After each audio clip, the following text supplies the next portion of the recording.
ఈరోజు ప్రోమో వచ్చింది.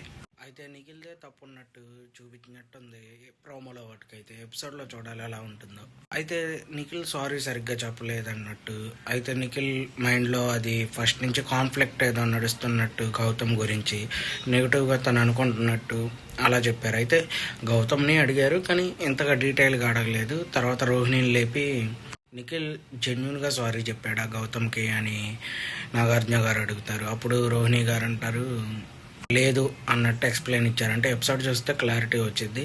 అయితే లేదు అన్నప్పుడు అయితే నువ్వు జెన్యున్గా చెప్పలేదని హౌస్లో వాళ్ళకి కూడా అనిపిస్తుంది, నువ్వు సేఫ్ గేమ్ ఆడుతున్నావు అని చెప్పి నాగార్జున గారు అన్నారు.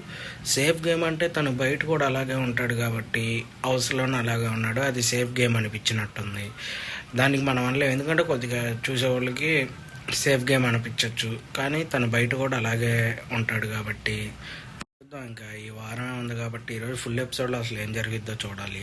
మీరేమనుకుంటున్నారో కామెంట్లో మెసేజ్ చేయండి. ఏమన్నా నెగిటివ్ చేస్తాకు చూస్తున్నారా నిఖిల్ని, లేదా మామూలుగానే అడిగారా అనేది ఫుల్ ఎపిసోడ్ చూస్తే కానీ తెలియదు. ఓకే ఫ్రెండ్స్, మన ఛానల్ లైక్ చేయండి, షేర్ చేయండి, సబ్స్క్రైబ్ చేయండి. తప్పేమన్నా ఉంటే కామెంట్లో మెసేజ్ చేయండి. అలాగే